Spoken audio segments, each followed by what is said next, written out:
धन्यवाद। सभी अपनी आंखों को बंद रखे धन्यवाद करते हैं, अपने ध्यान को परमेश्वर में लगाएं। उसका धन्यवाद करें, उसका धन्यवाद करें, उसका धन्यवाद धन्यवाद धन्यवाद धन्यवाद धन्यवाद। पूरी का जोर से बरसे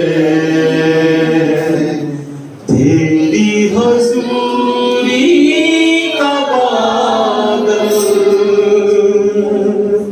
जोर से बरसे। एक बार फिर से कहेंगे, तेरी हजूरी का बादल, जोर से बरसे। तेरे लहू से खुदावंद, तेरे लहू से खुदावंद, तेरे लहू से खुदावंद, तेरे लहू से खुदावंद, और एक दिल भी धुले तेरी हजूरी का बादल, जोर से बरसे तेरी हजूरी का बादल, जोर से बरसे। तेरे लहू से खुदावंद, तेरे लहू से खुदावंद, तेरे लहू से खुदावंद, तेरे लहू से खुदावंद, हर एक दिल भी तुले तेरी हजूरी का बादल, जोर से बरसे तेरी हजूरी का बादल, जोर से बरसे। खून में तेरे कुदरत है, खून में तेरे कुदरत है, दिलों को बदलने की ताकत है, खून में तेरे कुदरत है, दिलों को बदलने की ताकत है। तेरे लहू की ये नदियाँ, तेरे लहू की ये नदियाँ, मेरे लहू की ये नदियाँ, तेरे लहू की ये नदियाँ, सुबह हो शाम बहे तेरी हजूरी का बादल, जोर से बरसे तेरी हजूरी का बादल, जोर से बरसे। यीशु तू प्यार का दरिया है, यीशु तू प्यार का दरिया है, और सच्चाई का रास्ता है, यीशु तू प्यार का दरिया है, और सच्चाई का रास्ता है। अपने जीवन हर एक को, अपने जीवन हर एक को मुझसे मुक्त मिले तेरी हजूरी का बादल, जोर से बरसे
बारिश हो रूहे पाके की,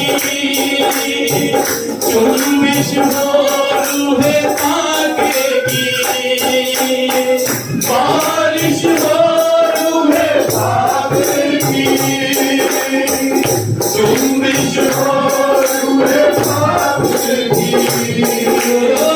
बारिश हो रूहे पाके की, जुम्बिश हो रूहे पाके की, बारिश हो रूहे पाके की, जुम्बिश हो रूहे पाके की। हर एक दिल में यीशु, हर एक दिल में यीशु, नूर की आग लगे, तेरी हजूरी का बादल ढोल से बरसे, तेरी हजूरी का बादल ढोल से बरसे, ढोल से बरसे, ढोल से बरसे। तेरे लहू से खुदा ने, तेरे लहू से खुदा ने, हर एक दिल भी धुले, तेरी हजूरी का बादल ढोल से बरसे, तेरी हजूरी का बादल ढोल से बरसे, तेरी हजूरी का बादल ढोल से बरसे, ढोल से बरसे, जोर से बरसे। बारिश हो रूहे पाक की, जुम्बिश हो रूहे पाक की। आपकी बारी है। बारिश हो रूहे पाक की, जुम्बिश हो रूहे पाक की, और एक दिल में यीशु, और एक दिल में यीशु, रूह की आग लगे,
जोर से बरसे तेरी हजूरी का बादल, जोर से बरसे तेरे लहू से खुदावंद, तेरे लहू से खुदावंद, और एक दिल भी धुले तेरी हजूरी का बादल, जोर से बरसे मेरी जिंदगी पर तेरी हजूरी का बादल, जोर से बरसे। प्रभु आपकी हजूरी में अद्भुत बात है, हम शांति पाते हैं आपकी हजूरी में, आनंद की भरपूरी है आपकी हजूरी में। सारा बर्डन सारा बोझ चला जाता है प्रभु जब आप आते हैं। प्रभु हालात बदल जाते हैं मेरे प्रभु, हमारे जीवन हमारी जिंदगियां बदल जाती है। आइए हम कुछ समय के लिए अपने स्थान पर खड़े हो जाए। लास्ट कोर्स हमें गाकर उसके बाद प्रभु के वचन की तरफ जो पवित्र आत्मा दे उसकी तरफ चले। हम धन्यवाद करें अपने मुंह को खोल कुछ समय के लिए धन्यवाद करें, कुछ सेकंड के लिए धन्यवाद करें, 1 मिनट के लिए धन्यवाद करें। धन्यवाद राजाओं के राजा, धन्यवाद राजाओं के राजा, धन्यवाद राजाओं के राजा, प्रभु के प्रभु आपका धन्यवाद। इब्राहिम इसहाक और इस्राएली के परमेश्वर आपका धन्यवाद करते हैं। दया करने वाले प्रभु धन्यवाद करते हैं, शांति देने वाले प्रभु धन्यवाद करते हैं, अनुग्रह करने वाले प्रभु धन्यवाद करते हैं, अद्भुत रीति से हमारे जीवन में कार्य करने वाले परमेश्वर हम आपका धन्यवाद करते हैं। हम आपका धन्यवाद करते हैं, हम आपका धन्यवाद करते हैं, हम आपका धन्यवाद करते हैं। राजाओं के राजा का धन्यवाद करते हैं, राजाओं के राजा का धन्यवाद करते हैं, राजाओं के राजा का धन्यवाद करते हैं। कमजोर दिल की ताकत है यीशु, बोले आप। कमजोर दिल की ताकत है यीशु, बेआसरों को हिम्मत है यीशु, बेआसरों को हिम्मत है यीशु। गलो यीशु नाम बन जाएंगे काम,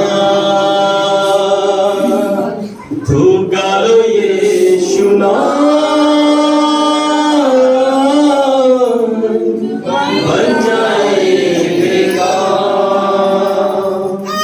कमजोर दिल की ताकत है यीशु, कमजोर दिल की ताकत है यीशु, बेआसरों को हिम्मत है यीशु, कमजोर दिल की ताकत है यीशु, बेआसरों को हिम्मत है यीशु, बेआसरों को हिम्मत है यीशु। तो गालो यीशु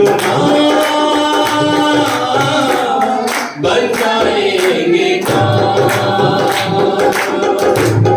तो गालो यीशु बन जाएंगे काम। दुनिया किसी के काम ना आए, दुनिया किसी के काम ना आए, इस दुनिया में सब हर जाए, इस दुनिया में सब हर जाए, दुनिया किसी के काम ना आए, इस दुनिया में सब हर जाए, दुनिया किसी के काम ना आए, इस दुनिया में सब हर जाए, दुनिया किसी के काम ना आए, इस दुनिया में सब हर जाए। वो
की हालत कितनी बुरी है, दुनिया की हालत।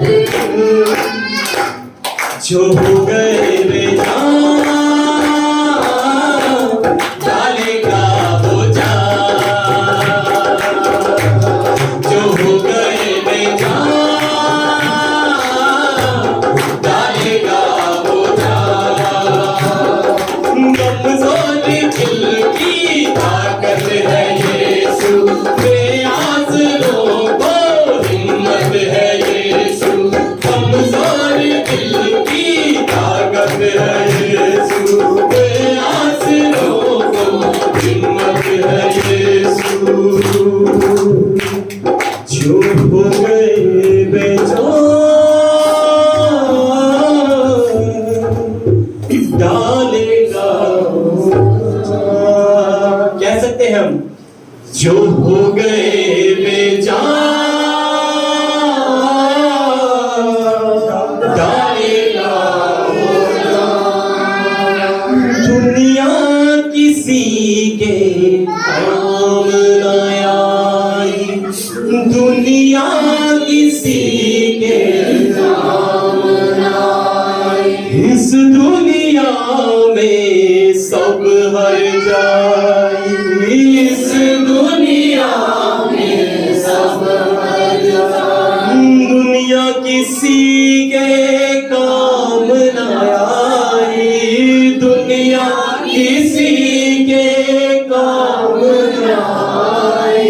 इस दुनिया में सब हर जाए, इस दुनिया में सब हर जाए। वो पकड़े जो हाथ छोड़ेगा ना साथ, ये याद रखें। वो पकड़े जो हाथ छोड़ेगा ना साथ। कमजोर दिल की ताकत है, बेआसरों को हिम्मत है। तू डालो यीशु नाम, बन जाएंगे काम। तू डालो यीशु नाम, बन जाएंगे काम। स्वर्ग और पृथ्वी के कर्ता प्रभु, आप ही हमें बल देने वाले, आप ही हमें सामर्थ देने वाले परमेश्वर। प्रभु हमारे इकट्ठे होने से, स्तुति आराधना करने से सारा जलाल, सारी महिमा, सारा आदर, सारा ऑनर, सारी प्रशंसा, सारी महिमा यीशु मसीह नासरी आपके नाम को देते हैं। अब समय है अपने वचन के द्वारा, पवित्र आत्मा के वसीले से, अपने जन अपने बेटे के द्वारा हम सबसे बोले और बातचीत करें। पवित्र आत्मा सारा समय आपके हाथों में देते हैं। जिस रीति से आप अगुवाई करना चाहे प्रभु, हम सब की मदद करें और हम सबको अपने लहू में ढांप लें, ताकि आपके वचन को सुने और फल लाए, शैतान उन वचनों को चुराने ना पाए। महिमा आपकी है, आदर आपका है प्रभु, प्रशंसा आपको देते हैं। शुक्रगुजारी के साथ इन सारी दुआओं को यीशु मसीह के नाम को लेकर मांगते हैं, आमीन। आप सब बैठ जाएं, उससे पहले प्रभु के लिए जोरदार ताली बजा दें।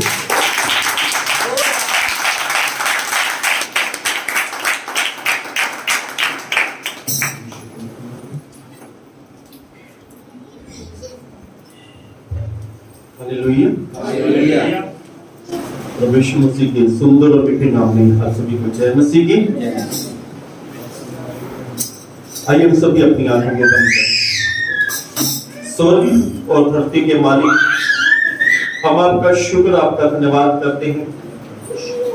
दया करने वाले ईश्वर, हम पर अनुग्रह करने वाले ईश्वर,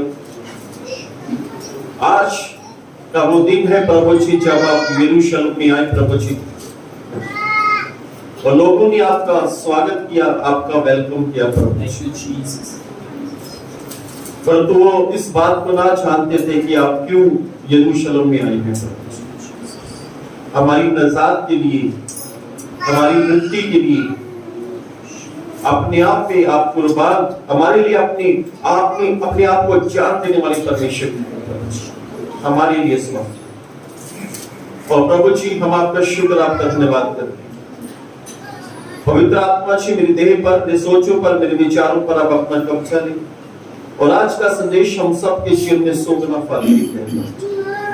जितने बच्चे यहाँ पे प्रभु यीशु मसीह, उनके हृदयों में, उनकी आत्मा में, उनके शरीर में आपकी शांति का निवास हो प्रभु जी।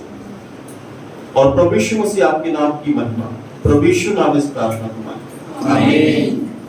Hallelujah, hallelujah. प्रभु यीशु मसीह का शुक्र, धन्यवाद करते हैं आज के सुंदर समय के लिए जो हमारे प्रभु यीशु मसीह ने हमें दिया।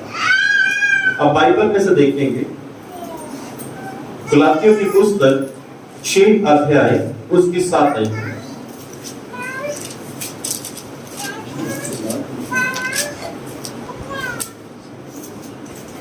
गलातियों की पुस्तक, धोखा ना खाओ, परमेश्वर तत्वों में नहीं उड़ाया जाता, क्योंकि मनुष्य जो कुछ बोता है वही काटेगा। Hallelujah, hallelujah. बाइबल में लिखा है मनुष्य जो कुछ भी बोता है वह काटेगा। ये बोना 2 प्रकार का होता है।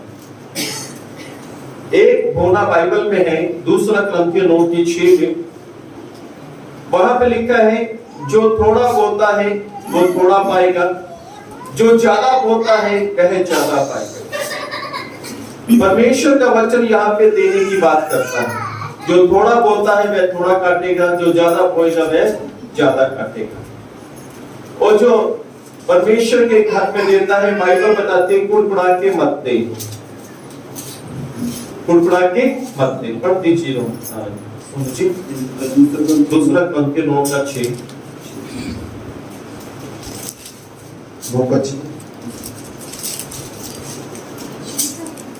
परंतु बात यह है जो थोड़ा बोता है जी, वह थोड़ा काटेगा भी, और जो बहुत बोता है वह बहुत काटेगा। जी आगे बढ़िए। हर एक जन जैसा मन में ठाने वैसा ही दान करे, ना कुछ कुड़ के और ना दबाव से, क्योंकि परमेश्वर हर्ष से देने वालों से प्रेम रखता है। Hallelujah, hallelujah, hallelujah, hallelujah. मैं अभी 2 चैप्टर पहले की बात सोच रहा था। हमारे हिंदू धर्म में बहुत से देवी देवता हैं, अलग अलग देवी देवता हैं, अलग अलग ढंग से हम उन्हें प्रसाद चढ़ाते हैं। किसी को लड्डू का प्रसाद, किसी को केले का प्रसाद, किसी को बूंदी का प्रसाद, किसी को कुछ प्रसाद। तो मैं सोच रहा था कि हम लोग जो प्रसाद चढ़ाते हैं, हमें कैसे पता कि ऐसे परमेश्वर प्रसन्न होते हैं? बाइबल में लिखा है परमेश्वर कैसे प्रसन्न होते हैं कि हम परमेश्वर को जब उसकी स्तुति करते हैं, उसकी आराधना करते हैं, उसे बलिदान चढ़ाते हैं, परमेश्वर उससे क्या होते हैं? प्रसन्न। पर यहाँ पे लिखा हुआ कि जो कुड़कुड़ा के परमेश्वर के घर में देता है, परमेश्वर उससे प्रसन्न नहीं होता। अगर आप परमेश्वर के घर में 1 रुपया भी डालते हैं, उसे खुशी से, उसे आनंद से डालें, ताकि परमेश्वर प्रसन्न हो जाए। Hallelujah, hallelujah. आपका 1 डाला हुआ, आपका 1000 डाला हुआ, यदि खुशी से है तब परमेश्वर उसे ग्रहण करेगा। यदि कुड़कुड़ा के ग्रहण करते हैं तब देखते हैं तो परमेश्वर उसे ग्रहण नहीं करेगा। एक भोना जे है जो बाइबल बताती है, पर तो हम चलते हैं दूसरे भोने पर जो हमने गलाती की पुस्तक में पढ़ा। बाइबल में लिखा है मनुष्य जैसा बोएगा वैसा ही काटेगा। मनुष्य जैसा बोएगा वैसा ही काटेगा। बाइबल के अंदर उत्पत्ति की पुस्तक 31 अध्याय के अंदर वहां पर याकूब नाम का एक व्यक्ति है, और बाइबल बताती है कि वो अपने मामा के घर में रहता था। और बाइबल बताती है कि एक दिन समय ऐसे आया, उसने अपने दोनों पत्नियों को अपने मैदान में खड़ा होकर दोनों पत्नियों को मैदान में बुला लिया। उसकी 2 पत्नियां, और जब मैदान में बुलाया तो उसने अपने पत्नी को बोला कि देखो, मैं अपने ससुर के घर में यानी तुम्हारे पिता के घर में 20 साल रहा हूं, 20 साल रहा हूं, और 14 साल मैंने तुम लोगों के लिए सेवा की, और 6 साल मैंने अपने ससुर के भेड़ बकरियों के लिए सेवा की। 20 साल ये याकूब मन में बड़ा खेदित है, बड़ा दुखी है। इसने 20 साल अपने ससुर के घर में बिताए हैं और बाइबल बताती है कि क्यों इसे 20 साल बिताने पड़े। बाइबल बताती है कि जब ये अपने मामा के घर में जा रहा था, जब उस कॉलोनी में, उस मोहल्ले में पहुंचा, वहां पर एक कुआं था। वहां से लोगों से पूछा, क्या तुम मेरे मामा को जानते हो? उसका नाम बताया। लोगों ने बोला, हाँ हम जानते हैं, वो उसकी बेटी वो कुएं के पास पानी, अपनी भेड़ बकरियों को पानी पिलाने के लिए आ रही है। तो याकूब उनसे मिलता है, उस लड़की से। वो बड़ी खूबसूरत, बड़ी प्यारी सी होती है और याकूब को मन में भाज आती है, याकूब को वो अच्छी लगती है। याकूब कहता है कि अब मैं इसके साथ शादी बनाऊंगा। और उसने अपने मामा के घर में, वो लड़की अपने पिता के घर में यानी याकूब के मामा के घर में ले जाती है और मामा अपने भांजे को देख के गले लगाता है और दोनों गले लगते हैं और प्यार उमड़ता है मामी और भांजे का। और बाइबल बताती है उसके बाद याकूब ने बोला कि मामा जी, मुझे आपकी ये बेटी बड़ी पसंद है, मैं इससे शादी करना चाहता हूं। मामा की 2 बेटी थी, एक बड़ी और एक छोटी। जो पसंद थी वो छोटी थी। मामा ने कहा ठीक है, इसके लिए तुझे 7 साल मजदूरी देनी पड़ेगी, 7 साल तुझे काम करना पड़ेगा। इसने बोला, तुरंत याकूब ने बोला, हाँ मैं 7 साल काम करूंगा। 7 साल, 1 महीना नहीं, 2 महीने नहीं, 1 साल नहीं, 7 साल एक लड़की के लिए। ये उससे प्यार करता था। कहते ना प्यार क्या होता है? अंधा होता है। इसने प्यार में डिसीजन ले लिया कि मैं इस लड़की के लिए 7 साल काम करूंगा। और ये अपने मामा के घर में 7 साल इसने बताए। जब 7 साल पूरे हो गए, ऐसे लग रहा था कि याकूब दिन को, महीने को, सालों को गिन रहा था। जैसे ही 7 साल पूरे हुए, अपने मामा के पास क्या कहने लगे, मामा जी 7 साल पूरे हो गया, मेरी शादी कर दो। मामा जी ने कहा ठीक है, मैं तेरी शादी कर देता हूँ। बाइबल बताती है उसके बाद शादी की तारीख रची गई, शादी का सारा प्रबंध किया गया और बाइबल बताती है कि शादी हो गई। और शादी की पहली रात थी, जिसे हम इंग्लिश में बोल देते हैं हनीमून की रात। और बाइबल बताती है कि रात के समय उसकी पत्नी उसके कमरे के अंदर आई और उसके बाद जब सुबह हो गई और रात के समय उसकी पत्नी ने घूंघट किया हुआ था और वो अपनी पत्नी को देख ना सका। जब सुबह हुई, उसने अपनी पत्नी का चेहरा देखा, वो बड़े गुस्से में आ गया। कहने लगा अपने मामा के पास, क्या कहने लगा, तूने मेरे साथ धोखा किया है। मैंने तो तेरी छोटी बेटी के लिए 7 साल बिताए हैं, तेरी सेवा किया, तूने मुझे बड़ी बेटी दे दी, तूने मेरे साथ धोखा किया है। मामा जी ने बोला, हमारे यहाँ पे रिवाज नहीं है कि पहले छोटी बेटी की शादी हो, पहले बड़ी की होती है और इसलिए हमने पहली बड़ी की शादी तेरे साथ की है। अगर तुझे छोटी चाहिए तो 7 साल और बिताने पड़ेंगे मेरे साथ, और 7 साल सेवा करनी पड़ेगी। और उसके दिमाग के अंदर, उसके माइंड के अंदर बात छोटी लड़की पसंद थी, उसे लड़की को वो चाहता था, छोटी लड़की। बाइबल बताती कि 7 साल उसने और बताए, 14 साल 2 लड़कियों, एक लड़की के लिए 14 साल बताए। और बाइबल बताती जब ये मैदान में था, अपनी दोनों पत्नियों को बोल रहा है कि मैं 20 साल अपने ससुर के घर में रहा और तेरे पिता ने, तुम लोगों के पिता ने मेरे साथ धोखा किया है, मेरे साथ छल किया है। क्योंकि पहला धोखा ये कि मैंने यहाँ पे 14 साल तुम लोगों के लिए बिताए हैं, और दूसरा धोखा ये है कि तेरे पिता ने 10 बार मेरी मजदूरी को बदल दिया है। कितने साल? 10 बार मेरी मजदूरी को बदल दिया। पढ़े उत्पत्ति 31 अध्याय उसकी 7 आयत। उत्पत्ति की पुस्तक 31 अध्याय उसकी 7 आयत को जिसको भी मिलते खड़े होकर जी 7 आयत। फिर भी तुम्हारे पिता ने मुझसे छल करके मुझसे धोखा किया है, मेरी मजदूरी को 10 बार बदल दिया। बस रुक जा। कहने लगा कि मेरी मजदूरी को 10 बार बदला गया। बड़े गुस्से में था और अपनी पत्नियों को बता रहा है, घर के अंदर नहीं, मैदान में आकर, क्योंकि ससुराल में ऐसा लगता है ससुर से इसे डर लग रहा है और इसे धोखा मिला। बाइबल बताती है उत्पत्ति की पुस्तक 31 अध्याय उसकी 41 आयत के अंदर थी, और वहां पर ये अब अपने ससुर से कह रहा है कि तूने मेरी मजदूरी 10 बार बदली है, तूने मेरे साथ धोखा किया है। इसके साथ धोखा हुआ है, धोखे पे धोखा हुआ है। पत्नी के मामले में इसके साथ धोखा, मजदूरी के मामले में इसके साथ धोखा। क्यों? याकूब के साथ क्यों धोखा हुआ है? बाइबल में लिखा है जिस नाप से तुम नापते हो उसी नाप से तुम्हारे लिए नापा जाएगा, और जैसा तुम बोते हो वैसा तुम क्या करोगे, काटोगे। और इसके साथ क्यों धोखा हुआ?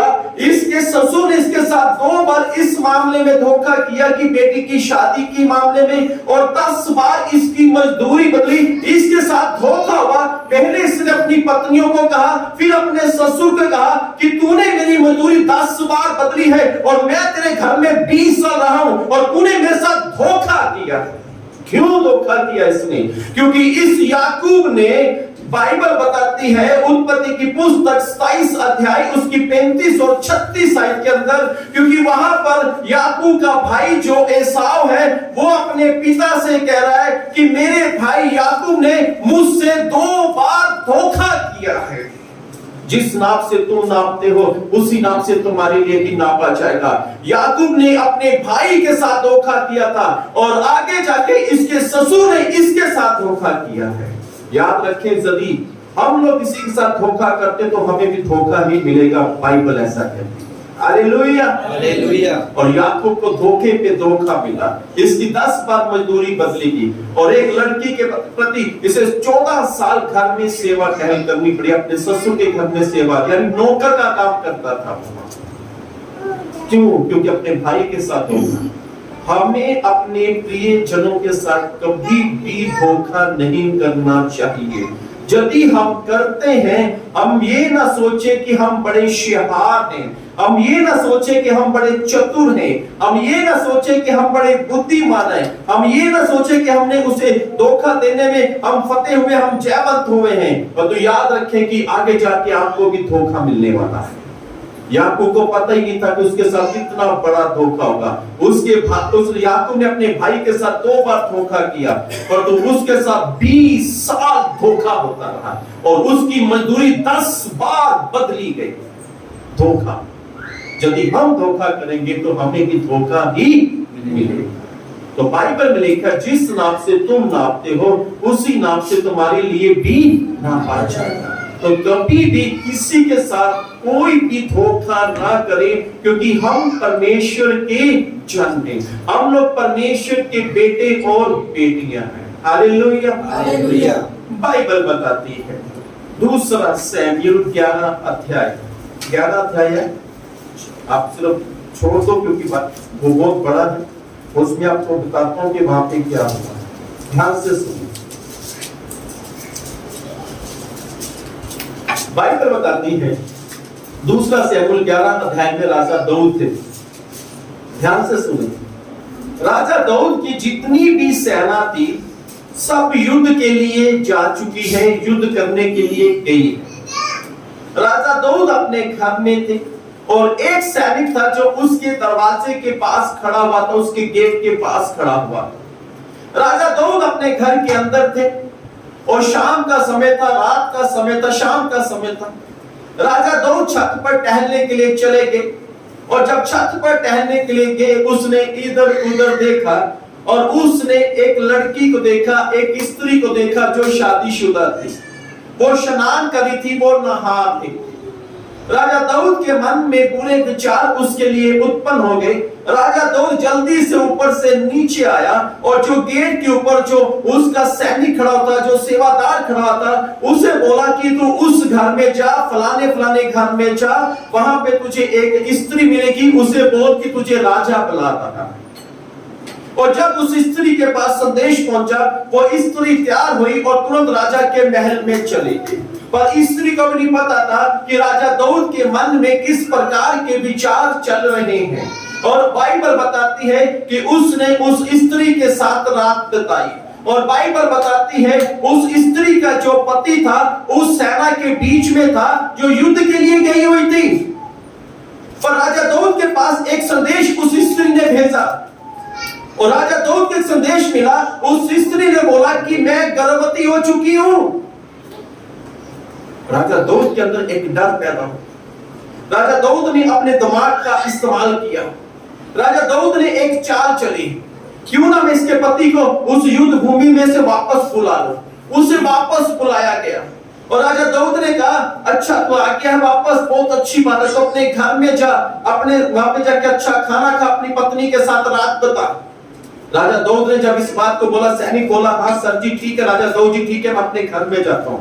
राजा दाऊद ने बोला, टेंशन खत्म हो गई, चिंता खत्म हो गई। पर राजा दाऊद को संदेश मिला, वो सैनिक तो अपने घर में गया ही नहीं, बल्कि तेरे महल के बाहर वो सो गया है, वो अपने घर में नहीं गया। राजा दाऊद भी टेंशन में आ गए, ये क्या हुआ, मैंने तो कोई और प्लान किया था, कोई और योजना बनाई थी, तो ये तो उल्टी पड़ गई। राजा दाऊद ने उसके पति को, जिस स्त्री के साथ उसने रात बिताई थी, उसके पति को मरवाने के लिए क्या किया कि एक चिट्ठी में लिख दिया, चिट्ठी बंद करके उसी के हाथ में दे दी, उसे बोला कि तू युद्ध में वापस जा, और वो वहां पे जो तुम लोगों का हेड है, जो तुम लोगों का सीनियर है, ये चिट्ठी उसको देना। जब चिट्ठी उसके पास गई, उसने चिट्ठी में लिखा हुआ था कि इस व्यक्ति को युद्ध में सबसे आगे करो ताकि ये मार सके। राजा दाऊद की आज्ञा थी, और बाइबल बताती है कि उस व्यक्ति को युद्ध में सबसे आगे किया और वो मर गया। राजा दाऊद ने दो गुनाह यहाँ पे कर दिए। नंबर 1, पराई स्त्री के साथ रात बिताई। नंबर 2, उसके पति को मरवा डाला। बाइबल बताती है 12 अध्याय में राजा दाऊद अपने वस्त्र, जो अच्छे वस्त्र थे, जो राजों के वस्त्र थे, उसने अच्छे वस्त्र पहन के अपने सिंहासन पर बैठ गया और उसने सोचा कि सब खत्म हो गया, मैंने कोई भी सुराग नहीं छोड़ा, सब खत्म हो गया। और वो अपने सिंहासन पर बैठा हुआ था।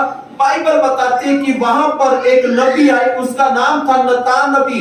नतान नबी ने कहा, राजा दाऊद, तूने छुपा कर रखा अपने आप में कि तूने कुछ नहीं किया, तूने एक स्त्री के साथ व्यभिचार किया और उसकी पत्नी को, उसके पति को तूने मरवा डाला। राजा दाऊद डर गया। आपके पाप परमेश्वर देखता है यदि आप छुपाते हैं। यदि परमेश्वर आपके पापों को ढांप देते हैं, फिर आपके पापों को कोई भी नहीं देखता। बोलो हालेलुया। राजा दाऊद ने अपने आप में, अपनी चालाकी में अपने पापों को छुपाने का यत्न किया, कोशिश की, परंतु नहीं छुपे, क्योंकि परमेश्वर ने पूरी प्रजा के सामने उसे प्रकट कर दिया नबी के द्वारा। और ध्यान से सुनो, बाइबल बताती है कि राजा दाऊद के एक बेटा हुआ, वो बीमार हो गया। राजा दाऊद ने उसके लिए उपवास किया, उसके लिए प्रार्थना की, उसके लिए खाना छोड़ दिया, उसके लिए पानी पीना छोड़ दिया। दिन और रात वो प्रार्थना करता रहा कि परमेश्वर इस पर दया करते, परमेश्वर इसे चंगा करते, परमेश्वर इसे जीवित रखे। पर बाइबल बताती है उसका बेटा मर गया, उसका बेटा मर गया, क्योंकि जिस स्त्री के पति को युद्ध में राजा दाऊद ने मरवा डाला था, वो भी तो किसी का बेटा था। Hallelujah, hallelujah. ले चलो, आप ले लो। हालेलुया, हालेलुया, इधर हालेलुया, क्योंकि जिस राजा दाऊद ने जिस व्यक्ति को युद्ध भूमि में मरवा डाला, वो भी तो किसी का बेटा था। Hallelujah, hallelujah. जैसा बोओगे वैसा काटोगे। राजा दाऊद ने किसी माँ के बेटे को युद्ध भूमि में मरवा डाला और राजा दाऊद का स्वयं का बेटा मर गया। जैसा बोओगे वैसा ही काटोगे। बाइबल में लिखा है, जैसा बोओगे वैसा काटोगे। राजा दाऊद ने जहां पर बुरा बोया, वहां पे बुरा ही काटा। और जब हम अच्छा बोते हैं, तब हम परमेश्वर से अच्छा फल प्राप्त करते हैं और एक अच्छी और आत्मिक फसल को काटते हैं। और राजा दाऊद का इस पूरी बाइबल के अंदर राजा दाऊद के सबसे बड़ा नुकसान था, उसकी आत्मिक ग्रोथ नीचे आ गई और उसके पाप के विषय में सब लोगों को पता चला और परमेश्वर को भी पता था।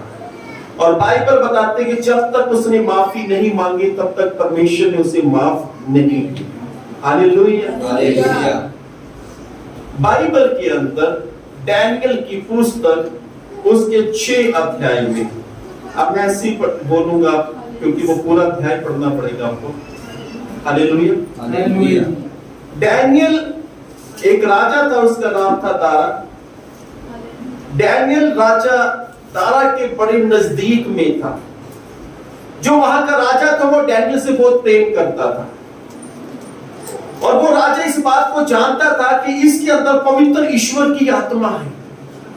और बड़ा बुद्धिमान था डैनियल, बड़ा समझ बूझ रखने वाला डैनियल था। पवित्र ईश्वर की आत्मा था, जो बताता था वो सत्य हो जाता था, और एक अच्छी सलाह देने वाला व्यक्ति था वो। पर उसके साथ कुछ और भी लोग थे जो जलस करते थे डैनियल से कि राजा इसकी बात सुनता है, राजा हमारी बात नहीं सुनता। और कुछ लोग डैनियल से जलस रखते थे और वो योजना बनाते थे कि डैनियल को कैसे किस ढंग से गिराया जाए। जो लोग ड्यूटी में करते हैं, कोई ना कोई लोग कई बार कुछ जलस करते हैं, यार ये इसकी सैलरी को ज्यादा है, यार इसके पास तो गाड़ी है, मेरे पास गाड़ी नहीं है, इसके पास अच्छा घर है, मेरे पास अच्छा घर नहीं। क्यों मालिक, क्यों डायरेक्टर इसकी क्यों सुनते हैं, मालिक इसकी क्यों सुनता है? कुछ ना कुछ जलस। ये जलसी कई बार हमारे लिए एक बहुत बड़ा नुकसान लेके आती है। और उन लोगों के अंदर दाऊद के प्रति, डैनियल के प्रति एक जलस थी। और बाइबल बताती है उन लोगों ने एक योजना बनाई, हम डैनियल को कैसे फंसाएं, क्योंकि ये हर बात में निर्दोष है, हर बात में सिद्ध है। उन लोगों ने बोला पर एक बात में है। हम राजा के पास जाते, राजा को बोलते कि ऐसी घोषणा निकाल 3 दिन के लिए कि कोई तुझे छोड़ कोई किसी देवता को सजदा नहीं करेगा, कोई किसी देवता को, कोई अपने परमेश्वर को दंडवत नहीं करेगा। और राजा दारा पर प्रेशर डाला गया, क्योंकि वो डैनियल से प्रेम करता था, पर प्रेशर डाला गया। उसने स्टैंप लगा दी, मोहर लगा दी, उसने बोला ठीक है ये आज्ञा निकाल दी। तो जो जलस करते थे डैनियल से, उसने राजा को बताया कि डैनियल आज भी तुझे सजदा नहीं कर रहा, पर तो आज भी अपने ईश्वर के आगे झुका हुआ है, और वो दिन में 3 बार प्रार्थना करता है, और ये समय है उसका प्रार्थना करने का। और राजा इसी समय पर हम उस पर जाकर उसे रंगे हाथों पकड़ सकते हैं। हालेलुया। कई बार स्थिति ऐसी आती है जब हम प्रार्थना में होते हैं, हमारे सामने ऐसी स्थिति आती है कि ऐसी समस्या हमारे सामने आती है कि उस वक्त हमें प्रार्थना करनी चाहिए, जब हमें डरना चाहिए। राजा डैनियल को पता चल गया कि ये आज्ञा राजा ने निकाली, पर उसने प्रार्थना बंद नहीं की। Hallelujah, hallelujah, hallelujah, hallelujah. Lockdown के समय सब लोगों को, पूरे हिंदुस्तान में था कि सब लोग अपने घरों के अंदर रहे। चर्चेस बंद हो गई, मंदिर बंद हो गए, मस्जिद बंद हो गई, गुरुद्वारे बंद हो गए, पर हम छत पर चर्च लगाते। हालेलुया, पूरी गली वाले सुनते थे। हम गली के अंदर, जो लेक्चर स्टैंड गली के अंदर रखकर मैं खड़ा होकर पूरा प्रचार करता था। Hallelujah, hallelujah. क्योंकि परमेश्वर की आज्ञा मानना मनुष्य की आज्ञा से कहीं उत्तम है। Hallelujah, hallelujah, hallelujah, hallelujah. इधर कुछ लोग सुनने गए, कुछ लोग कह रहे थे कि पास्टर लक्ष्मण क्या कर रहा है, ये फंसेगा किसी दिन, इसको पुलिस ले जाएगी। तो मैंने तो शांति रखा था, ले जाए तो ले जाए, कोई दिक्कत नहीं है। Hallelujah, hallelujah.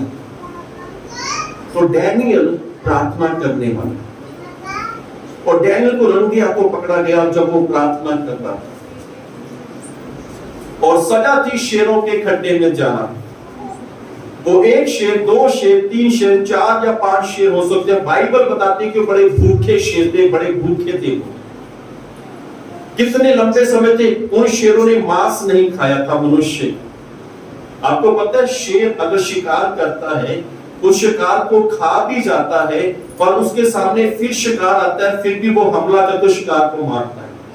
शेर का पेट भरा भी रहता है, तब भी वो शिकार करता है रात के लिए। हालेलुया, ऐसा नहीं है कि शेर ने पेट भर मांस खा लिया, पेट भर गया, अब दूसरा शिकार उसके सामने से बोला यार तू जा, मेरा पेट भरा हुआ, मैं आज तुझे नहीं खाऊंगा। ना, शेर तब भी रेडी रहता है। और डैनियल को बांध दिया गया। डैनियल की सजा यह थी कि उसने राजा के आगे नहीं झुका, उसने अपने परमेश्वर के आगे झुका। बाइबल बताती है कि डैनियल को शेरों के खड्डे में डाल दिया, परंतु जब उसे डाला, उस खड्डे के अंदर कोई आवाज नहीं आई डैनियल के चिल्लाने की। मुझे बचाओ राजा, मुझे बचा ले राजा, एक बार मुझे माफ कर दे। डैनियल ने ऐसा कुछ भी नहीं कहा।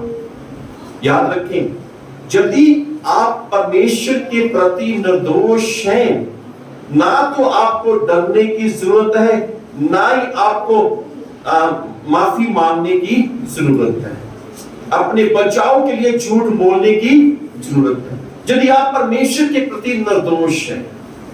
राजा, वो डैनियल नहीं चिल्लाया, उसने नहीं कहा कि राजा मुझे बचा ले, मैं तुझसे माफी मांगता हूं, मैं तुझे तेरा के झुक जाता हूं, मुझे माफ कर दे। No no no. और बाइबल बताती है जो राजा था वो बेचैन था, क्योंकि वो डैनियल से प्रेम करता था। अपने घर में पूरी रात सोया नहीं, दिन की इंतजार कर रहा था कि कब सुबह हो जाए।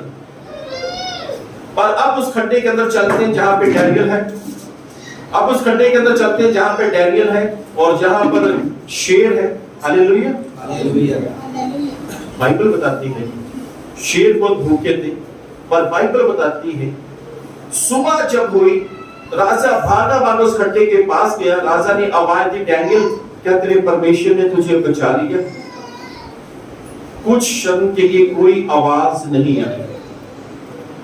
राजा घबरा गया। अचानक से आवाज आई, हे राजा तू जीवित रहे। राजा ने बोला, क्या तेरे परमेश्वर ने तुझे बचा लिया? डैनियल ने बोला, हाँ मेरे परमेश्वर ने मुझे बचा लिया, क्योंकि मैं अपने परमेश्वर के प्रति निर्दोष पाया गया। वो अपने परमेश्वर के प्रति निर्दोष था। यदि आप परमेश्वर के प्रति निर्दोष हैं, कोई भी शेर, कोई भी भालू, कोई भी शत्रु आपका कोई भी नुकसान, आपके शरीर का, आपकी आत्मा का, आपकी किसी भी वस्तु का कोई भी नुकसान नहीं कर सकता, यदि आप निर्दोष हैं। उसने कहा, हाँ देखिए डैनियल की पुस्तक 6 अध्याय उसकी 22 को देखें। डैनियल 6 का 22। मेरे परमेश्वर ने अपना दूत भेजकर, मेरे परमेश्वर ने अपना दूत भेजकर सिंहों के मुंह को ऐसा बंद कर रखा, शेरों के मुंह को ऐसा बंद कर रखा कि उन्होंने मेरी कुछ भी हानि नहीं की। जी, इसका कारण यह है कि मैं उसके सामने निर्दोष पाया गया। उसने कारण बताया कि मुझे शेरों ने क्यों बचाया, क्योंकि मैं परमेश्वर के प्रति क्या था? निर्दोष। और अगर उस वक्त वो प्रार्थना ना करता, तब वो परमेश्वर की नजरों में दोषी ठहराया जाता। याद रखें, यदि आप प्रार्थना अपने घर में नहीं करते, जो रूटीन आपने शुरू की है उसे बंद कर दी है, या उस रूटीन में आप प्रार्थना नहीं करते, तो आप परमेश्वर के प्रति दोषी हैं प्रार्थना ना करने के लिए। फिर आप परमेश्वर को ये नहीं बोल सकते, परमेश्वर जी मैंने 1 महीना पहले प्रार्थना की थी, मेरे साथ ऐसा क्यों हो गया? मैंने 1 हफ्ता पहले प्रार्थना की, मेरे साथ ऐसा क्यों हो गया? क्योंकि हमें परमेश्वर के प्रति निर्दोष बनना है। जी आगे पढ़ें।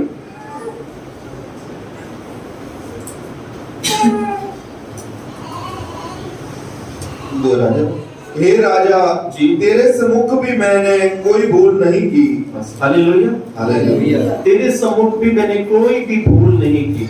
मैंने ऐसा कोई भी काम नहीं किया जिससे राजा तुझे तेरे दिल में ठेस लगे, तुझे कोई चोट पहुंचे, तेरा कोई नुकसान, ऐसा कुछ भी मैंने नहीं किया।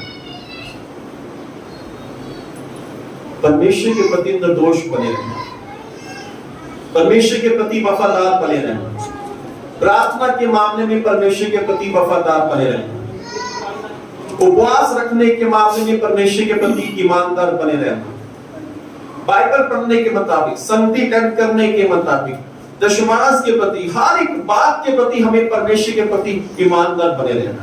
Hallelujah, hallelujah. अगर हम परमेश्वर के प्रति ईमानदार हैं तो परमेश्वर हमें बचा लेगा मुसीबत से। Hallelujah, hallelujah. परमेश्वर हमें मुसीबत से बचा लेगा, परमेश्वर हमें समस्या से बाहर निकाल देगा। जो समस्या हमारे सामने आएगी वो शेरों के माध्यम। पर बाइबल बताती है डैनियल को उस खड्डे से बाहर निकाला गया। राजा बहुत खुश हुआ, पर राजा बड़ा गुस्से भी हो गया। राजा ने एक घोषणा की, एक ऐलान किया। राजा ने बोला अपने सैनिकों से, जिन लोगों ने डैनियल की लोचना की है, चुगली की है, उन्हें शेरों के खड्डे में डाला जाए, उन्हें, उनकी पत्नियों को, उनके बच्चों को, पूरे खानदान को पकड़ के लेके आओ और उस खड्डे में डालो जिन्होंने डैनियल की लोचना की है। यदि आप परमेश्वर के प्रति निर्दोष हैं, यदि आप परमेश्वर के प्रति ईमानदार हैं, जिन लोगों ने आपकी लोचना करते हैं, जो आपको नीचा करने की कोशिश करते हैं, जो आपकी टांग खींचने की कोशिश करते हैं, उनकी दोनों टांगें खींची जाएंगी। परमेश्वर आपको फिर से खड़ा कर देगा। Hallelujah, hallelujah. परमेश्वर आपको उसी स्थान में, उससे बढ़कर स्थान में परमेश्वर आपको खड़ा कर देगा। और जिन लोगों ने डैनियल की जलस रखी, लोचना की और डैनियल को खड्डे में डुबा दिया, और तो डैनियल को परमेश्वर ने बचा लिया। परंतु बाइबल बताती है, राजा ने जो आदेश दिया कि जिन लोगों ने डैनियल की चुगली किया, उन्हें, उनकी पत्नियों को, उनके बच्चों को पकड़ो, उन्हें खड्डे में डालो। बाइबल बताती है जैसे ही उनको खड्डे में फेंका, सबको, शेर इतने भूखे थे कि वो उनके जो शरीर था जमीन पर भी लगे, शेरों ने ऊपर से पकड़ा और उन्हें छुपा लिया और उन्हें खा लिया। अगर वहां पे 3 लोग थे तो उनकी 3 पत्नियां, 3 लोगों की 3 पत्नियां, उनके बच्चे, वो सबको इकट्ठा किया, इकट्ठा उस खड्डे में फेंक दिया। क्योंकि जैसा बोओगे वैसा काटोगे। जिन लोगों ने डैनियल की चुगली की, लोचना की, वो खुद उस खड्डे में फेंक दिए। Hallelujah, hallelujah. कभी भी किसी को नीचा ना गिराएं, या झूठ बोलकर, चुगली लगाकर किसी को नीचा ना गिराएं। अगर आप ऐसा करके सोचते हैं कि मैंने उससे नीचा गिरा दिया, देखो मैं बड़ा शेहार हूं, तो याद रखें कि आप नीचे गिरने वाले हैं। जैसा बोओगे वैसा काटोगे। अगर आप, हम परमेश्वर के लोग हैं, यदि कोई तरक्की कर रहा है, उसके लिए प्रार्थना करें कि परमेश्वर उसे और ब्लेस करे, परमेश्वर उसे और आशीष दे। यदि कोई टांग खींच रहा है, किसी की चुगली कर रहा है, उसके झूठ में उसे नीचा गिरा रहा है, यदि हम परमेश्वर के प्रति वफादार हैं, परमेश्वर हमें उस समस्या से भी बचाएगा और परमेश्वर उससे बढ़कर हमें ऊंचे स्थान पर रखेगा। हालेलुया, क्योंकि बाइबल बताती है डैनियल के अंदर पवित्र ईश्वर की आत्मा थी, हम सब के अंदर पवित्र ईश्वर की आत्मा है। हालेलुया। जैसा बोओगे वैसा काटोगे। कहीं आपकी ड्यूटी पर कोई आपकी टांग तो नहीं खींच रहा, कहीं आपकी ड्यूटी पर आपके सीनियर के सामने आपकी लोचना तो नहीं कर रहा, आपकी चुगली तो लगा रहा, आपको नीचा गिराने की कोशिश तो नहीं कर रहा। याद रखिए, अगर वो कर रहा है तो आपका तरक्की का समय आने वाला है। Hallelujah, hallelujah. डैनियल का शेरों के खड्डे में जाना, शेरों के खड्डों में से बाहर आना, उसके शत्रुओं का समाप्त हो जाना और उसे और फलवंत कर दिए परमेश्वर ने। Hallelujah, hallelujah. तो आपका तरक्की का समय यदि हमारे साथ कोई ऐसा करता है, हालेलुया, हालेलुया। काफी समय पहले, ये शायद सन 2003 और 4 की बात है, हम हर 31 दिसंबर को प्रेयर मीटिंग करते थे। शायद भाई सोनू को याद होगा, तब हम सामने, ये सामने जो स्कूल है डॉक्टर अम्बेडकर, उसके अंदर तो 5-6 लड़के थे। तो अभी मैं घर में था, मैं प्रार्थना कर रहा था, मेरे को जाके प्रचार करना था। तो एक लड़का मेरे पास आया, कह रहा कि भैया मैं बड़े गुस्से में उसे मारूंगा। मैं कहा क्यों मारेगा? कह रहा कि वो पास्टर मंच के ऊपर उल्टा सीधा बोल रहा है, वो कह रहा कि ये वो ये। मैं कहा कोई बात नहीं, तू शांत रह, अपने प्रभु देखेंगे। तो उसे हम वहां पे गए, उसे मंच से नीचे कर दिया, हम वहां पे गए, अपना प्रचार किया। और आज की डेट में वो बंदा जेल में। परमेश्वर ने हमें फलवंत किया, हमने उठाया। यदि हम झगड़ा करते तो क्या होता? कुछ भी नहीं। उस बंदे की लाइफ ही खराब हो गई। उसकी पत्नी, उस सभा के बॉस की पत्नी उसे छोड़ के चलेगी, उसके ऊपर केस हो गया और वो जेल के अंदर चला। हमें परमेश्वर के प्रति निर्दोष और अपने सीनियर के प्रति निर्दोष बने रहना चाहिए। डैनियल ने बोला कि इसका कारण ये है कि मैं परमेश्वर के प्रति निर्दोष हूं और राजा, मैंने तेरे सामने तेरे लिए कोई ऐसा बुरा कार्य नहीं किया जिससे कि तू भी मुझे दंड दे। दोनों प्रति वफादार। हम अपनी ड्यूटी में वफादार, अपने सीनियर के प्रति वफादार। कोई आपकी टांग खींचे, कोई आपकी लोचना करे, कोई आपको नीचा गिराने की कोशिश करे, अगर आपको पता भी चल जाता है तो आप उसके लिए प्रार्थना करें कि परमेश्वर इसे अकल बुद्धि समझ दे। क्योंकि परमेश्वर, याद रखें, डैनियल का खड्डों में जाना, शेरों के बीच में, उस शेरों के बीच में जाना उसके लिए एक बड़ा चमत्कार था, क्योंकि उसने परमेश्वर के स्वर्गदूत को देखा, उसने भूखे शेरों के साथ रात बिताई। उसके लिए तो एक बड़ी टेस्टिमनी थी, उसके लिए तो एक बड़ी गवाही उत्पन्न हुई कि मैं शेरों के बीच में रहा, भूखे शेरों के बीच में रहा, और शेरों ने कोई भी मेरी हानि नहीं की। हालेलुया, हालेलुया, कोई भी हानि नहीं की। यही तो चमत्कार, ये गवाही थी उसके लिए। तो जब वो बाहर निकला, राजा ने उस डैनियल को गले लगाया और उसे उसकी पोस्ट पर, बल्कि और कुछ ही पोस्ट उसे दी और उसे अपने पास रख लिया। Hallelujah, hallelujah, hallelujah, hallelujah. जैसा बोओगे वैसा तुम लोग काटोगे, ये बाइबल कहती है। यदि हम किसी के पैसे को मार लेते हैं तो ये मत सोचे कि मेरे पास 50 रुपए में उसका 50,000 रुपया मार लिया, उसकी कमेटी मार ली तो आपके साथ कुछ नहीं होगा, आपका भी मरेगा। बाइबल बताती है जैसा बोओगे वैसा काटोगे। यदि हम किसी की जमीन के ऊपर कब्जा करते, हम बड़े होशियार होंगे कि हमने उसकी जमीन पर कब्जा करके एक खूबसूरत घर बना लिया, तो याद रखें वो समय आएगा कि आपकी प्रॉपर्टी पर कब्जा हो जाएगा। यदि आप लोग अपने माता पिता को छोड़ देते हैं और आपने बोला कि हम अब फ्री हो गए हैं, हम अब पति पत्नी बच्चों के साथ इकट्ठे रहेंगे, माता पिता को निकाल दिया, छोड़ दिया, छाने दो, तो ये मत सोचो कि आप बड़े फलवंत हो चुके हैं। आने वाले समय में आपके बच्चे आपको भी निकाल सकते हैं, क्योंकि बाइबल में लिखा है जैसा बोओगे वैसा काटोगे। याद रखें, डैनियल के जो शत्रु थे, राजा ने आज्ञा दी कि उन्हें पकड़ो, उनकी पत्नियों को, उनके बच्चों को, सबको पकड़ो और उन्हें उस खड्डे में, शेरों के खड्डे में डाल दो। डैनियल 6:24 पढ़ी थी।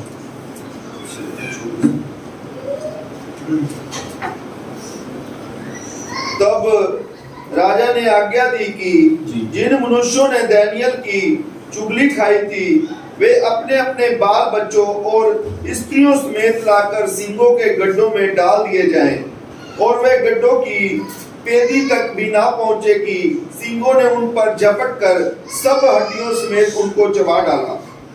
Hallelujah, hallelujah. उनको जब ऊपर से फेंका गया, अपनी जमीन पर भी नहीं गिरे, तो शेरों ने जंप मारा, ऐसे कूदे, उनकी हड्डियों समेत वहीं पर छुपा दिया, ऊपर ही उठा, क्योंकि इन्होंने डैनियल की लोचना की, डैनियल को फंसाया, डैनियल पर झूठे एलिगेशन लगाए, दोष लगाए, और पर परमेश्वर ने उन्हें बचाया। Hallelujah, hallelujah. आपका बचाने वाला परमेश्वर आपके साथ है। और हमारे अंदर, मैं एक बात कल परसों किसी को बता रहा था, कुछ लोग ये कहते हैं कि हम लोग प्रभु में हैं, हम लोग, ये महत्व नहीं है कि आप लोग प्रभु में हैं, महत्व ये है कि प्रभु आप में है। Hallelujah, hallelujah.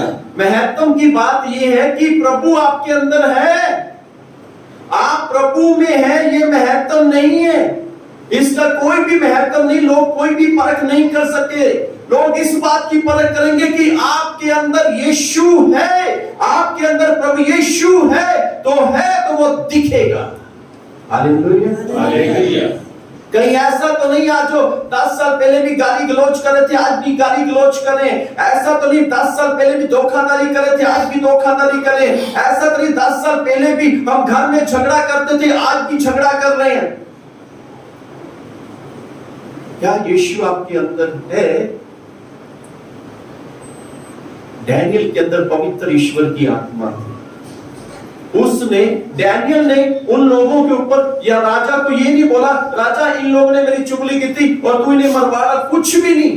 राजा ने खुद आदेश दे दिया, खुद, क्योंकि परमेश्वर डैनियल के साथ था, परमेश्वर हमारे साथ है। अगर कोई हमारे साथ बुरा करे तो उसकी चिंता मत कर, उसकी टेंशन मत कर। परमेश्वर उसे अपने आप देखेगा। आप परमेश्वर के साथ वफादार रहें, आप परमेश्वर के साथ ईमानदार रहें, क्योंकि जैसा बोओगे वैसा काटोगे। याकूब ने अपने भाई के साथ धोखा किया, आगे जाके उसके ससुर ने याकूब के साथ धोखा किया। दाऊद ने एक माँ के बच्चे को युद्ध भूमि में मरवा डाला और दाऊद का खुद का बच्चा मारा गया। जैसा बोओगे वैसा काटोगे। डैनियल की जिन लोगों ने चुगली की थी और वो स्वयं उस खड्डे में जा बसे जहां पर वो डैनियल को डालना चाहते थे, मरवाना चाहते थे। डैनियल तो बाहर आ गया खड्डे में, पर तो जो बाहर थे उसके शत्रु वो खड्डे के अंदर गए और वहीं पर खत्म हो गए। Hallelujah, hallelujah. क्योंकि जैसा बोओगे वैसा काटोगे। तो हमें कभी भी कोई ऐसी बात ना किसी के प्रति करें जिससे आप लोग ऐसे हो जाए कि आपके अंदर शैतान का स्वभाव आ जाए। इस बात को याद रखें, जैसा भोगे, अगर कोई आपके 1000 भी आपके मार लेता है, 10 या टेंशन मत लें, आप प्रार्थना करें, परमेश्वर करेगा। हालेलुया। एक बात बता के समाप्त करता हूं। ये सामने स्टाफ कॉलोनी में एक घर में मुझे बुलाया गया। शाम के समय में गया तो वो भाई बड़े परेशान थे। मैंने बोला क्या बात है भाई से बड़े परेशान? कह रहे पास्टर लक्ष्मण जी, एक बंदे से 3 साल हो गए 10,000 पे लेना, वो मेरा 10,000 पे दे रहा, मैं आज बड़े गुस्से में हूं। मेरा दिल करता है मैं उन पर केस कर दूं, ऐसा कर दूं, वैसा कर दूं। मैं कहा कुछ मत करो, आप मेरे पास बैठो, हम प्रार्थना करते हैं। और जैसे उनके लिए प्रार्थना की, मैंने बोला कि आप अभी जाओ, आपको पैसे मिल जाएंगे। बोलो हालेलुया, हालेलुया। उन्होंने बोला पास्टर लक्ष्मण मैं अभी उनके घर से जाके आया हूं, उन्होंने वो कुछ मतलब पैसे उन्होंने मेरे को नहीं दिए। मैं कहा आप जाओ तो सही। ठीक है। वो गए, दूसरे दिन मुझे फोन किया कि पास्टर लक्ष्मण घर पे आ सकते हैं? मैं कहा जी मैं आऊंगा। तो जब उन्होंने उनके घर में बताया कि पास्टर लक्ष्मण कल जब आपने प्रार्थना की, जो 3 साल से मेरा 10,000 रुपये नहीं दे रहा था, जब मैं उनके पास गया दोबारा, हालांकि पहले जाके दोबारा जब आपने कहा तो मैं गया, उसने मेरे 10,000 रुपये निकाल के वापस कर दिया। Hallelujah, hallelujah. आप पैसों के चक्कर में अपने कैरेक्टर को ना बिगाड़ो। आप पैसे के चक्कर में, कपड़ों के चक्कर में, जमीन के चक्कर में अपनी आत्मा को नीचा ना करो। जमीन और पैसे के चक्कर में गुस्सा आता है, गाली गलोच आता है, झूठ आता है, केस करते हैं, फलाना फलाना फलाना कुछ ना कुछ करते हैं। आप अपनी आत्मिकता को गिरा देते हो। फिर आप तो प्रभु में थे, क्या प्रभु आपके अंदर था? नहीं। Hallelujah, hallelujah. तो इसलिए बाइबल बताती है जैसा बोओगे वैसा ही काटोगे। Hallelujah, hallelujah. याकूब ने अपने भाई के साथ धोखा, उसे धोखा मिला। दाऊद ने एक मां के बच्चे को युद्ध भूमि में मरवा डाला, उसका बच्चा मारा गया। और जिन लोगों ने डैनियल की लोचना की, चुगली की, वो स्वयं उस खड्डे में गए, जिससे वो उनने योजना में थी डैनियल को शेरों के खड्डे में जाएगा तो ये अवश्य मरेगा। कई बार हमारे सामने एक ऐसी स्थिति आती है, हमारे सामने ऐसी समस्या आती है कि हम वहां पे खत्म हो जाएंगे, और तो हम इस बात को भूल जाते हैं कि हमारे साथ वो है जो जिंदा है, जो जिंदा है, जो जिंदा ही है। Hallelujah, hallelujah. बाइबल में लिखा है इब्रानियों की पुस्तक 13 अध्याय उसकी 8 आयत के अंदर, आज और कल और युग युग एक सा परमेश्वर है, वो ना बदलने वाला परमेश्वर है। बाइबल बताती है प्रकाश वाक्य 1 अध्याय उसकी 17 और 18 में लिखा हुआ है, देख मैं मर गया था, अब मैं युग युग जीवित हूं। आपके साथ जीवित परमेश्वर है। Hallelujah, hallelujah. तो कहीं भी आप ड्यूटी पे करने, आप ईमानदारी से करें, आप जलस मत करें। अगर कोई जलस करते तो उसे करने दो, आपका तरक्की का समय शुरू होने वाला है। Hallelujah, hallelujah. आपका तरक्की का समय शुरू होने वाला है। यदि आपकी सैलरी कम है, कोई आपकी सैलरी को और कम करवाना चाहता है, तो आप घबराए मत। आपको पता भी चलता उस बंदे पर क्रोधित मत होए, क्योंकि आपकी सैलरी डबल होने वाली है। Hallelujah, hallelujah. क्योंकि परमेश्वर ऐसा करने वाला है। परमेश्वर आपको देखेगा। डैनियल ने बोला कि मैं परमेश्वर के प्रति निर्दोष पाया गया। आप प्रार्थना में लगे रहें, आप प्रार्थना कभी मत छोड़ें। आपके शत्रु से आपके लिए कोई भी योजना क्यों ना बनाए, आप घर के अंदर है, शत्रु बाहर योजना बना रहे हैं आपको मारने के लिए, आपको खड्डे में फेंकने के लिए, पर तो चिंता मत करें। आप जिसके आगे आपने घुटने टेके हुए हैं वो सब देख रहा है कि घर के बाहर आपके लिए कौन सी योजना बना रही है। जो लोग योजना आपके घर के बाहर आपकी बुराई के लिए बना रहे हैं, परमेश्वर स्वर्ग में आपके लिए, आपकी बढ़ोतरी के लिए योजना बना रहा है, आपकी सफलता के लिए योजना बना रहा है। इसलिए बाइबल में लिखा हुआ है जो बुरा बोता है वह बुरा काटेगा। तो हमें अच्छा बोना है, अच्छा बोलते रहना है। कोई आपके साथ कुछ भी करे, आप अच्छा अच्छा अच्छा बोलते रहे। Hallelujah, hallelujah, hallelujah, hallelujah. कोई दिक्कत नहीं, परमेश्वर आपके साथ है। बढ़ाना परमेश्वर के हाथ में है। Hallelujah, hallelujah. परमेश्वर आपको बढ़ाने में सामर्थ्य है। आइए हम अपनी आंखों को बंद करें, अपनी जगह पर खड़े हो। इससे पहले प्रार्थना में चलो, मैं सूचना ना भूल जाऊं। याद रखें कि गुड फ्राइडे की मीटिंग, आप गुड फ्राइडे को किसी भी कलर, कोई भी रंग के कपड़े पहन के आ सकते हैं। ये बड़ी खास मीटिंग है। गुड फ्राइडे की मीटिंग 1 बजे से लेकर 3 बजे करेंगे। उपवास सबने करना है। मैं ये नहीं बोलूंगा आप रख लो, मैं ये बोलूंगा आप सब उपवास रख कर रखें। Hallelujah, hallelujah. 1 से 3 होगी प्रेयर मीटिंग, जिसमें भजन होंगे, प्रार्थना बस आपके भविष्य के लिए प्रार्थना करेंगे, आपके स्वास्थ्य के लिए, आपके घर की आशीषों के लिए प्रार्थना करेंगे। और जो नेक्स्ट संडे जो ईस्टर की मीटिंग होगी उसमें हम सब लोग है ना एंजल बन जाएंगे, स्वर्गदूत बन जाएंगे। Hallelujah, hallelujah. सफेद कपड़े पहनेंगे। Hallelujah, hallelujah. सफेद रंग का कुर्ता जमा, बहने सूट सफेद, बिल्कुल सफेद। मेरी कल परसों मेरी वाइफ नेट पे सफेद, मैं उसे मना किया यार 2 घंटे बात है, वो बड़ा बात नहीं यदि पहनना है। तो नेट में मेरे को बार-बार दिखाई, ये देखो व्हाइट, ये देखो व्हाइट। मैं कहा ये पूरा व्हाइट नहीं है, इसके साथ दुपट्टा कलर है, हमें पूरे व्हाइट बनना है, हमें पूरे एंजल बनना है। Hallelujah, hallelujah. तो हमको संडे जो है तो ईस्टर, ठीक है, तो उसमें हम सब लोग सफेद कपड़े पहन के आएंगे और हम सब इकट्ठे बैठ के हम लंच भी करेंगे। तो आइए हम प्रार्थना करें। स्वर्ग और धरती के मालिक, हम आपका शुक्र, आपका धन्यवाद करते हैं पिता परमेश्वर जी, प्रभु यीशु मसीह के नाम में प्रार्थना करते हैं। प्रभु यीशु मसीह, हम अपनी बहनों के लिए, भाइयों के लिए, जितने बच्चे यहाँ पे सब के लिए, इन सब पर अपना पवित्र हाथ रखें और इन सबको बहुत से प्रभु जी आप आशीष प्रदान करें, ताकि प्रभु यीशु मसीह आपके नाम की महिमा पहुंचे, इन सबके भीतर पहुंचे। और प्रभु जी आज का वचन जो प्रभु जी आपके वचन में जैसा बोगे वैसा काटेंगे, और यदि हम अच्छा बोते हैं तो अच्छा काटेंगे, यदि बुरा बोते हैं तो बुरा काटेंगे। और प्रभु यीशु मसीह आपका पवित्र आत्मा जो हम सबके मध्य में है प्रभु जी, वो हमें पवित्र रहना सिखाता है और हमें पवित्र और अच्छाई की ओर लेके चलता है, और वो हम सब में कार्यशील होता रहे प्रभु जी, ताकि सारी महिमा, सारा आदर प्रभु जी आपको मिले। प्रभु यीशु के महान नाम में इस प्रार्थना को मांगते हैं, आमीन। आइए प्रभु की प्रार्थना मांग लें। हमारे पिता, आप जो स्वर्ग में हैं, आपका नाम पवित्र माना जाए, आपकी बादशाह आए, आपकी मर्जी जैसे स्वर्ग में पूरी होती है वैसे जमीन पर भी हो। हमारी रोज की रोटी आज हमको दे, जिस तरह हम अपने गुनाह को माफ करते हैं, आप ये हमारे को माफ करें, हमें आजमाइश में न ले, बल्कि बुराई से बचाएं, क्योंकि बादशाह, कुदरत और जलाल हमेशा आपकी होता है। आमीन। पिता परमेश्वर का प्रेम, प्रभु यीशु मसीह का अनुग्रह और पवित्र आत्मा की सहभागिता हम सब के साथ हमेशा हमेशा तक होती रहे। आमीन। आप सभी बैठ जाएं।